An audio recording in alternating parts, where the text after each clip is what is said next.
with Black Ops 6 right around the corner, I thought it was the perfect time to give my final review for Modern Warfare 3's multiplayer. For those watching, this is obviously subjective, so don't be hating down in the comments below. Move this man! You may like some things that I may dislike, so it's all about having an opinion. So if you guys are new here, hit the like button, hit the subscribe button, and comment if you thought Call of Duty Modern Warfare 3 was a solid game. But yeah, let's get right into it. Okay, let me just get this out of the way. Was Modern Warfare 3 better than Modern Warfare 2 2022? You're goddamn right. Absolutely. I mean, what are we doing? Modern Warfare 2 was one of the worst games I've ever played from like a AAA. I mean, that was just a joke of a game. Sledgehammer came in and saved us from absolute, I don't know. I mean, Modern Warfare 2, man, I don't know what they were doing with that game. I know it's easy for your mind to wander. I want you to really... But thankfully, with Modern Warfare 3, I think they made a solid game here, and let me explain why.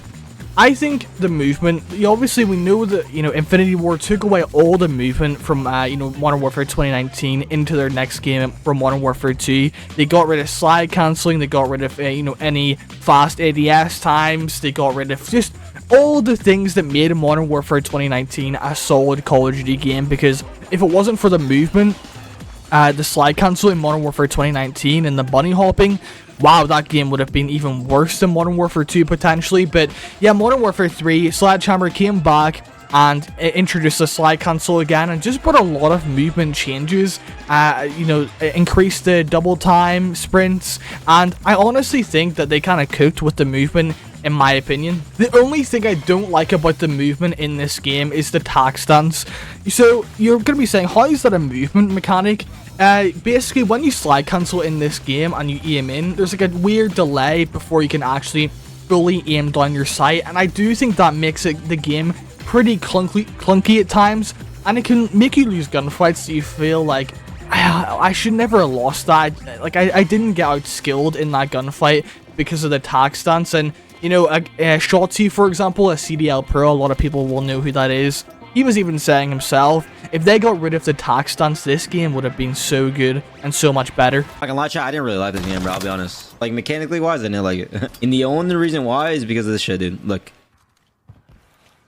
I hate that. Because it makes you feel delayed, bro.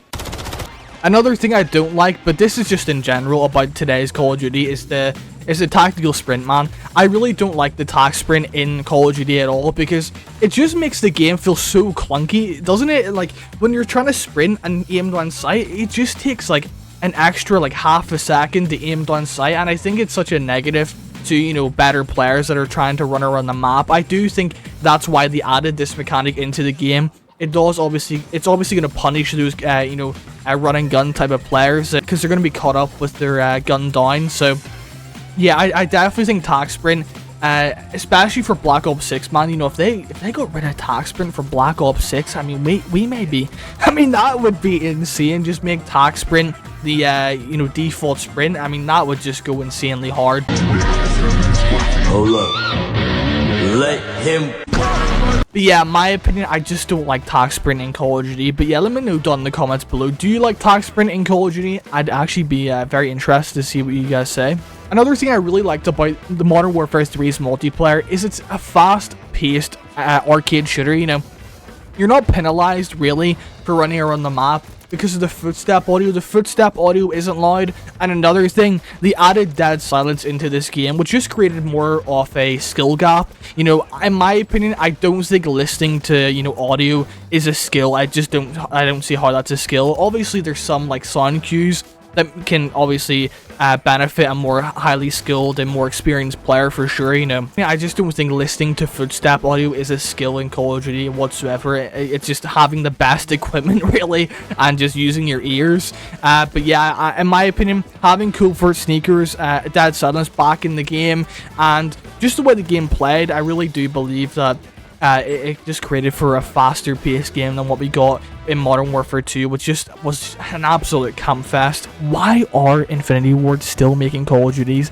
If they do not make a good COD the next time they make a COD, It's time Time to go! The TTK in Modern Warfare 3, in my opinion, is It was perfect. Perfect. Everything.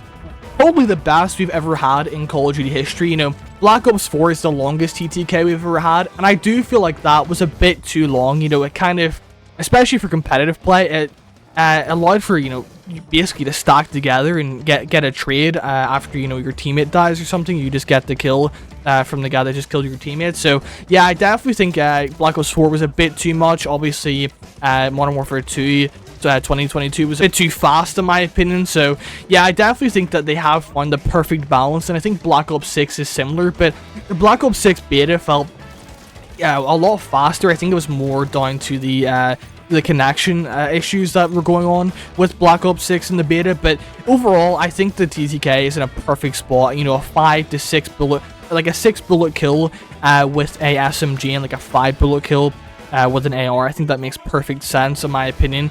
But there is a con that I do have with the TTK, and that is the random headshot multiplier. In my opinion, as a guy that plays competitive COD, you know, ranked play, wagers, search and destroy and stuff, I have to be honest, I really don't like the headshot multiplier. In my opinion, hitting headshots is not a skill. It really is not a skill at all. You know, you can just get, for example, the MCW, you can get 4 bulleted and then you can 5 bullet someone without headshots. And in competitive play, it's just like, how did I lose that gunfight? I mean, how did I lose that gunfight? And no one is intentionally going out their way to hit headshots unless you're doing like a camo challenge. What? Bro, what are you talking about, man? In Call of Duty for the most part, so, or you're using like a sniper rifle. So yeah, in my opinion, the headshot multiplier was a massive negative about this game, in my opinion. Losing gunfights, so you just felt like, how did I actually lose that? So yeah, the headshot multiplier, like a major negative for me when it comes down to the gunplay in this game. But overall, the gunplay was very fun because of the movement was back and the slide cancel and stuff. Sledgehammer as a studio, overall, man, Sledgehammer have absolutely cooked with this game. You know, they have came in and absolutely saved Infinity Ward's cheeks. I mean, what are Infinity Ward doing, man? I have no idea why they're still making a Call of Duty, but Sledgehammer came in, gave us maps, more maps than we've ever seen post-launch, giving what the community wanted, such as, you know, content after launch, new maps, aftermarket parts. Aftermarket parts were such a good idea in my opinion. It just, you know, freshened up the metas and stuff in Warzone, and it just gave guns a more unique feeling in my opinion.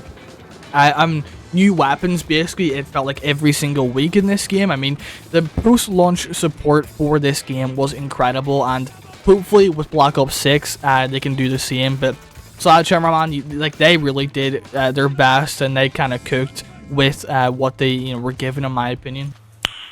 Nice. I think the daily challenges also were a fantastic idea. It just, you know, made you actually want to grind for something. You know, we didn't have any prestiges in this game, which is obviously a negative. We didn't have any real customization in this game, but with daily challenges, it felt like you could hop on the game, look at your challenges, and, you know, grind them. So I definitely think daily challenges are a fantastic idea, weekly challenges, but I think they are going away for Black Ops 6, which is a bit of a disappointment in my opinion. They are going to like rework the system for Black Ops 6, but overall, I think that daily and weekly challenges were a fantastic idea from Sledgehammer Games. I'm not trying to make this video too long, so I'm going to wrap it up here.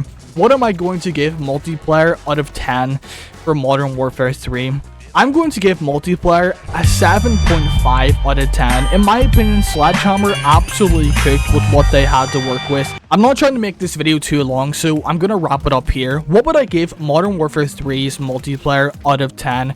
I'm going to give it a 7.5 out of 10 in my opinion. Let me explain why. Sledgehammer Games were throwing this, you know, project to save Infinity Ward's ass, and in my opinion, I really do believe that they did a great job of doing that. They gave us more post-launch content than we've ever had. They gave us the movement. They just gave us what we wanted. We wanted all of the things that Sledgehammer gave us. I can't give any higher than a 7.5 because it is a bit of a DLC. You know, it is a bit of a DLC, and it's not that much different to Modern Warfare 2, you know, in terms of the UI and stuff like that. But overall, I think that they've done a fantastic job of, you know, bringing some of the things back from Modern Warfare 2019 into Modern Warfare 3. It is a shame that they had to come in and make a game like this, because I think that Sledgehammer have a lot of potential to make a very good Call of Duty game. You know, Advanced Warfare, in my opinion, that was like their real first game that they made.